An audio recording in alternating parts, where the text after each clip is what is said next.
Welcome to the video, everyone. Before we start, a big shout out to our sponsors for today. Foco. If you don't know what Foco is, this is what Foco is. This is what Foco is. That is what Foco is behind his head as well. Click the link. Check out Foco. If you use the code cftvyt, 15, you get a 15% discount. They got some really good stuff. Lots of funky gear. Very nice. Little Hawaiian shirt. Love it. Check it out. Hello, everyone, from Chelsea Fan TV. I hope you're all doing very well. A quick transfer news update, a quick Chelsea news video for you all. If you haven't already, please subscribe to the channel. Thumbs up on the video if you like it. And yeah, I mean, let's get straight into it. So one of the things I was really confused about when I was looking at pre-season was Enzo Maresca's use of Ugochukwu. I didn't understand what we were doing when I saw him first appear in his midfield role. It wasn't a deeper role like I expected. It was a little bit further up the pitch. Almost like what we did with Kante under Maurizio Sarri, where you've got a defensive midfielder playing a little bit further up and almost initiating the press and being asked to try and intercept the ball further up the pitch. Also, there is pressure in that position to make things happen, be creative, try and score some goals as well. And during pre-season, there's no doubt that Ugochukwu has scored some goals. I think he scored 2. He scored the last one against Inter Milan. Right at the end, got a great equaliser.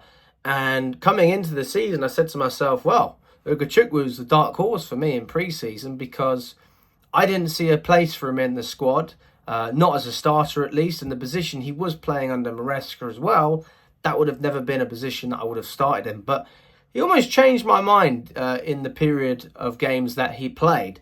But it doesn't look like he is going to be playing for Chelsea this year. He's off to Southampton. Russell Martin, the Southampton manager, obviously rates him highly. I think this is a smart deal for both sides. I think Chelsea need to trim down their squad. I mean, it's obvious we have over 50 players at the moment. I don't know why we haven't got rid of some of the goalkeepers because we keep signing God knows how many. But Ugochukwu is a loan in the right direction for his development and for what we are trying to build. Because ultimately, when you've got loads of young players who want game time, you need to give them game time. And I don't think that we'd be able to offer that to Leslie this season. So I think it's a smart move on all sides.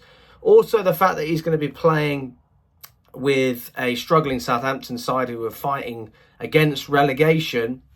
This is just a move that makes sense. We saw it with Josh McAtee at Man City. I mean, I saw him playing the Community Shield against Man United. I thought he was fantastic. He was on loan at Sheffield when they're in the Championship and got promoted. And then again when they got relegated the next season. But he's now looking like a starting player for Man City, or a player who can at least compete. Guardiola rates him very highly. If we could do something similar with Ugochukwu this year at Southampton, that would be fantastic. Although I know they do play in slightly different positions. There's also a lot of good news about Osimhen. A lot of positive things going on in the background. He removed his Napoli... the fact that he's a Napoli player, he removed that from his Instagram bio and social media. So he's trying to disassociate himself with the club he is currently at. Now, this is no surprise. He has told Napoli officially that he wants to leave. There's not that much time left in the transfer window. And Antonio Conte is the manager. He said when he first came in, I am aware of the situation that's going on with Victor Osimhen. And this is something that I accept, and we must respect his decision. But obviously, they need to get a transfer that works for them, right? Look at the transfer valuation that they held at one point. It was 120 million. It then went down to 100 million. And now we're down around the 80 million mark. And this is where Lukaku comes into the picture, because Napoli offered about 20 million. They've gone up, and now it's around the 30 million pound mark. If Chelsea reject the next few bids, then I think it might be difficult to get this deal over the line. This is really looking like a transfer deadline deal because We know what the Italians are like to negotiate with, and Napoli aren't an easy club to negotiate with either, right? They want to get every penny's worth for what they're doing. So they'll want a good fee for Osimhen, and they'll want to get Lukaku on the cheap as well. And on top of that, he's going to have to take a massive wage cut to join Napoli, which I think he will accept. I think that's obvious. He wants to leave Chelsea, and Chelsea fans want him gone. Not just me, everyone. So Lukaku can go. But the Osimhen deal depends on that. A bit like the Gallagher deal to Atletico Madrid. If we buy João Felix, then that deal's going to break through. And it's a little bit tense at the moment with both clubs. Atletico Madrid are trying to renegotiate the terms of the Gallagher deal. I mean, in fairness, we had it coming. We tried to renegotiate the deals for Samu Amaridian, and that's why the whole thing fell apart, because we wanted, I think, a larger percentage of his image rights or something along that line.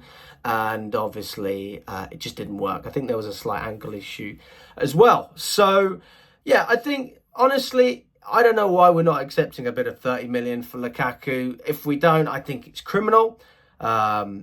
You're getting 350 grand a week off of your wages, off of your books. If you look at the wages we had under Roman Abramovich when he left, the wages average itself out as 200 grand a week. Under Clear Lake Capital, the wage structure is 60 grand a week per player on average. You get rid of Lukaku, that goes down even more. But what else does it do? It gives you the flexibility, because you've already got Lukaku and Chilwell on these high wages. We know we're trying to offload Chilwell as well, but where does he go?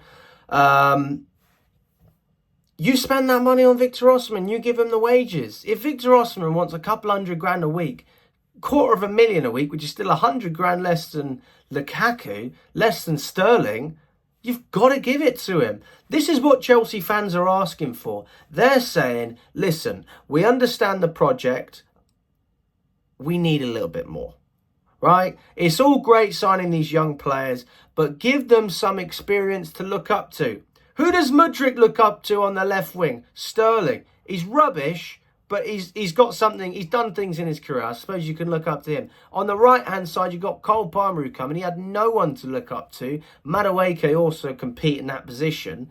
And we just don't have enough of it. Jackson had to carry the boats on his own. He had to do everything, right? Everything was on Jackson's shoulders last year up front. And now we got Guiu in there, still not enough experience, although I think that's a good deal. Osimhen is the man to help in that department. We've got a Kunku bringing a bit of experience as well, although we know he's been injured. There are plenty of problems for this board to solve. Enzo Maresca's already said he's already got a squad of about 25 players training with him. The other remaining players, and there's more than 20 of them, are training separately. You've obviously got Chalobah and Gallagher in that group at the moment. We're trying to shift both of those players. The board have to make a lot of sales. We're talking 10, 15 sales before the end of the window. Otherwise, we just have loose change that we don't need, right? So, yeah, a lot of problems going on in terms of the business that we're doing right now. We really shot ourselves in the foot in terms of the goalkeeping situation. I just don't understand. If there's not enough money in the pot, which there should be, right? Why did you spend that money on goalkeepers? And then you don't want to spend it on Osimhen, right? So what's the issue? Is it the wages? Is it the signing? Is it actually what you have to pay to sign him? I think it's probably a bit of both. But then we've got João Felix to worry about as well. I mean, he's already said yes to Chelsea. He's happy to take a pay cut. He feels appreciated at the club. He said, after 3 years at Atletico Madrid, I didn't have a chant. I still don't have one. And after one game at Chelsea, I had a chant. And that goes to show the love that and support that Chelsea fans gave João Felix from the get-go. I think he'll offer some competition on the left-hand side as well, but he can play as a 10. Again, every bit of quality will help. This is more proven than we have signed in the past. I'm not going to say no to that. The problem for me is then defence, right? You've got Chalobah rotting away. What if nobody ends up getting Chalobah? What if nobody buys him? The guy's already signed a long-term deal and you're just going to leave him to rot. Guess what? His value is going to decrease. And guess what? We're going to continue conceding silly goals like we have been in pre-season. You've got your best centre-back rotting in Cobham on the training pitch. Not even on the bench, not even in the squad. And yeah, I just think that we've created a lot of these issues ourselves. And then I look at Robert Sanchez as well. He's our number one from what I can see in pre-season. Why the hell did you sign Jorgensen? Like, what was the point? It's just crazy to me. But if we get Osimhen in the door, if we get João Felix, and then we can offload Gallagher as well, I think that, honestly, we can start having a conversation about top four. Until that period, I think we're lacking. I just think we're going to struggle a little bit too much. When you have such a lackluster defence, you need to have extra firepower up top. And I just don't think we have that right now. Even with Neto from Wolves, we just need that extra push. But let me know if you agree or disagree with what I'm saying, guys. Hope you're all doing very well and enjoy the rest of your weekend.